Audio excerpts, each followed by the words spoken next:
Good afternoon students. आज हम देखेंगे show that the set of natural number is equivalent to set of integers. तो हमने ये प्रूव करना है कि जो सेट ऑफ नेचुरल नंबर होता है क्या वो equivalent to set of integers के होता है। तो उसके लिए हम क्या करते हैं, हमने सेट ऑफ एक इंटीजर्स लेते हैं जिसके एलिमेंट्स आपको पता है 0 1 2 3 4 सो ऑन करके होते हैं, और ये राइट हैंड साइड में -1 -2 -3 एंड सो ऑन करके। तो हमने एक सेट ऑफ इंटीजर्स का सेट लिया जिसको हमने ऐसे डिनोट कर दिया। तो पॉजिटिव नंबर से इंक्लूडिंग जीरो उनको हमने राइट हैंड साइड लिखा, और नेगेटिव इंटीजर्स को हमने लेफ्ट हैंड साइड में लिख दिया। उसके बाद हमने सेट ऑफ नेचुरल नंबर का सेट लेंगे, और सेट ऑफ नेचुरल नंबर के एलिमेंट्स जो है 1 3 5 सो ऑन 7 9।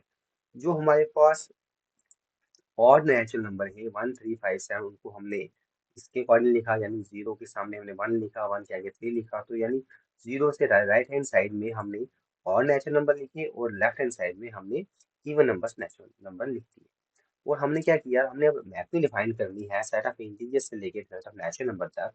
तो हम क्या करेंगे, हम जीरो को मैपिंग कराने हैं 1 से, 1 को 3 से, यानी जो हमारे पास यहाँ पे हमारे पास जो नेचुरल नंबर है ये हमारे पास और नेचुरल नंबर आ जाएंगे, और ये वाले हमारे पास इवन नेचुरल नंबर।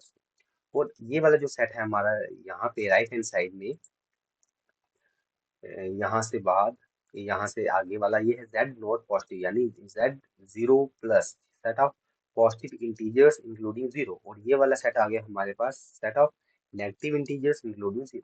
तो ये हमारा सेट आ गया। तो हमने मैपिंग डिफाइन कैसे की, हमने जो z नॉट पॉजिटिव को हमने हमने कौन से एलिमेंट्स दे दिए, और नेचुरल नंबर दे दिए, और सेट ऑफ नेगेटिव इंटीजर्स को हमने इवन नेचुरल नंबर हमने मैपिंग हमने इनकी दे दी।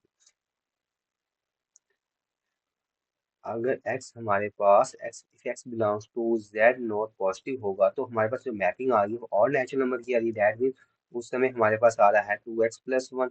और अगर हमारे पास इफ अगर हमारे पास x अगर बिलोंग कर रहा है z नेगेटिव हो, तो उस समय हमारे पास मैपिंग आ रही है 2x में। तो ये हमारे ऐसे हम मैपिंग डिफाइन कर लेंगे। हमने हर एक इंटीजर्स की, हमने हर एक एलिमेंट को हमने आगे इसकी इमेज बना दी, हमने एलिमेंट उनको दे दिया। उसके बाद हमने क्या करना है,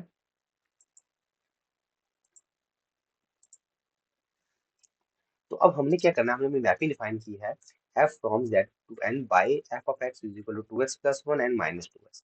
2x+1 कब आएगा, if x belong to z not positive, और f बिलोंग्स टू, अगर हमारे पास z नेगेटिव होगा तो उस समय हमारे पास 2x आ गया।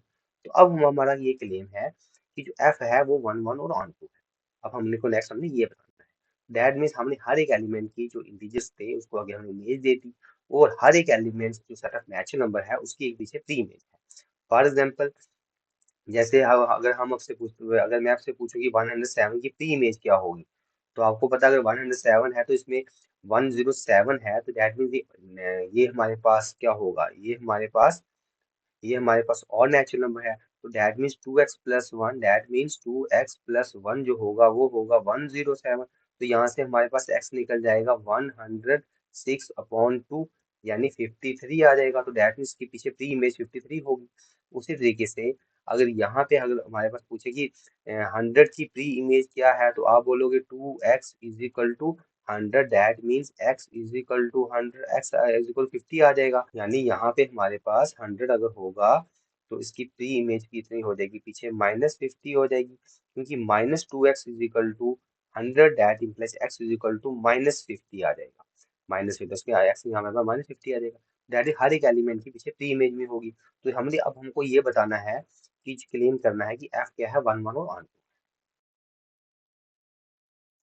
तो अब हम लोगों को बताना है कि जो फंक्शन अभी हमने डिफाइन किया है, ये फंक्शन हमारे पास 1 1 और ऑन टू। तो 1 1 के लिए हम क्या करेंगे, हम कोई दो एलिमेंट्स x1 और x2 हम बिलोंग्स टू डोमेन में ले लेंगे, यानी z में ले लिया।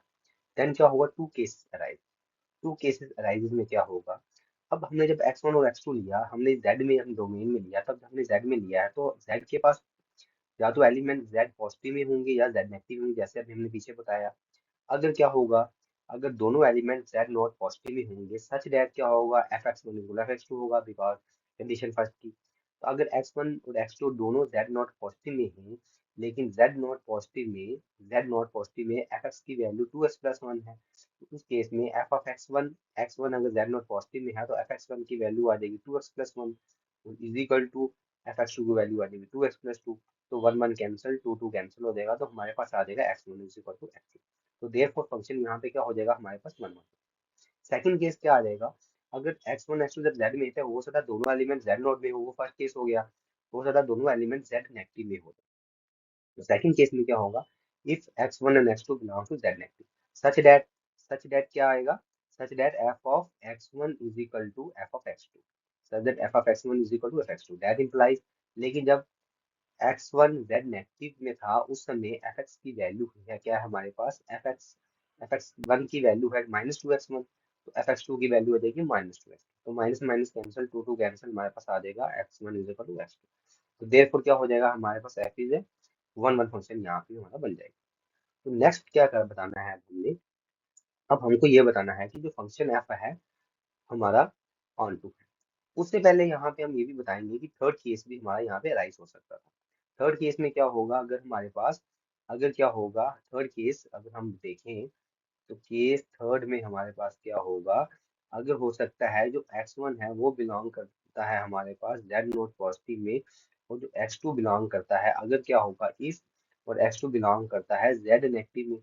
तो अगर x1 z नोट पॉजिटिव में होगा, तो यहाँ पे f ऑफ x1 क्या आ जाएगा हमारे पास, और नंबर आ जाएगा। तो एफ एक्स टू अगर z नेगेटिव में है, तो इसकी वैल्यू f ऑफ x2 आ जाएगी हमारे पास इवन नंबर आ जाएगा, क्योंकि इसकी value f of x2 minus f of x two क्या है हमारे पास, एफ ऑफ एक्स टू हमारे पास -2x है, यानी इवन नंबर आ जाएगा, और एफ ऑफ x1 हमारे पास 2x1 यानी और नंबर आ जाएगा।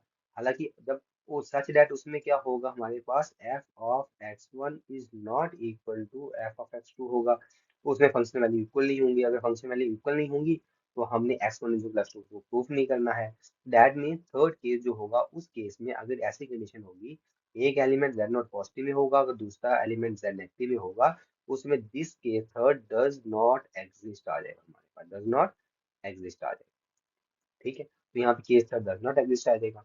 अब हमको ये बताना है कि, अब हमको बताना है कि जो फंक्शन हमारे पास है वो क्या है, ऑन टू। तो ऑन टू के लिए हम क्या करेंगे, ऑन टू के लिए हम क्या करेंगे, लेट हम क्या करेंगे, कोई भी एक एलिमेंट हम कोडोमेन में लेंगे, यानी कोडोमेन का मतलब हम यहाँ पे नेचुरल नंबर में लेंगे। लेट हम क्या करेंगे, y belongs to set of a natural number. अगर y हमने एक नेचुरल नंबर में लिया, तो देन y के पास टू केसेस होंगे, यानी y हमने यहाँ पे लिया है, यहाँ पे हमने y लिया है। अगर हमने y यहाँ पे लिया है, तो दैट मीन्स यहाँ पे क्या हो जाएगा, अगर तो हो सकता है y हमारे पास या तो और नेचुरल नंबर होगा, या हमारे पास इवन नेचुरल नंबर होगा, या इवन नेचुरल नंबर होगा, या हमारे पास और नेचुरल नंबर होगा। अगर हमारे पास y एक और नेचुरल नंबर है, that means if y is ए और नेचुरल नंबर, तो उस समय क्या होगा, जो y की वैल्यू हो जाएगी वो हो जाएगी हमारे पास 2x+1, क्योंकि y और नेचुरल नंबर है। अगर नेचुरल नंबर है, इसका मतलब उस समय ये x क्या हो जाएगा, पॉजिटिव हो जाएगा। इसका मतलब x भी हमारे पास एक नेचुरल नंबर आ गया। अगर x हमारे पास यहाँ पे नेचुरल नंबर आ गया, तो दैट मीन्स अगर x नेचुरल नंबर को बिलोंग करता है, तो हम कहेंगे कि x belongs to z not positive, क्योंकि ये भी पॉजिटिव है। इस केस में हमारे पास x belong to Z not positive आ जाएगा। तो दैट मीन्स अगर x n में है, तो इसका मतलब यही n हमारा x जेड नॉट पॉजिटिव में आ जाएगा। सच दैट क्या आ जाएगा हमारे पास f ऑफ x, लेकिन जब x जेड नॉट पॉजिटिव में है, उस समय एफ एक्स की वैल्यू 2x+1 आ गई, 2x+1, लेकिन 2x+1 तो हमें y दिया हुआ है which is equal to y, therefore f of x is equal to y case में हमारे पास हो जाएगा। इस केस में हमने बता दिया कि f क्या है, ऑन टू। नेक्स्ट क्या होगा हमारे पास, अगर y is a even natural number होगा, अगर y इवन नेचुरल नंबर होगा, तो then therefore y is equal to 2x1 आ जाएगा for some x1 belongs to natural number. तो y अगर इवन नेचुरल नंबर, तो ये वैल्यू हो जाएगी।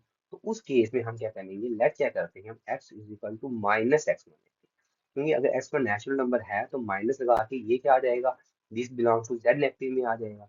जब माइनस लगा तो z नेगेटिव में आ जाएगा, this belongs to z negative, such that क्या आ जाएगा, f ऑफ x निकालेंगे इज इक्वल टू, अगर x z नेगेटिव में है, तो उस समय अगर x z नेगेटिव है, तो उसमें एफ एक्स की वैल्यू -2x है, तो यहाँ पे आ जाएगा हमारे पास -2x which is equal to -2, x की वैल्यू आ जाएगी हमारे पास -x1 which is equal to 2x1 आ जाएगा। तो विच इज इक्वल टू 2x1 हमें y दिया हुआ है, तो यहाँ पे y आ जाएगा। तो देयरफॉर f हमारे पास ऑन टू हो जाएगा, therefore f is a one one and on to function, therefore f is a equivalent to f is countable infinite set, and therefore f is countable equivalent to set of natural। तो hence proof हमने बता दिया है कि set of जो natural number है that is equivalent to set of integers, और set of integers is equivalent to set of natural. Thank you.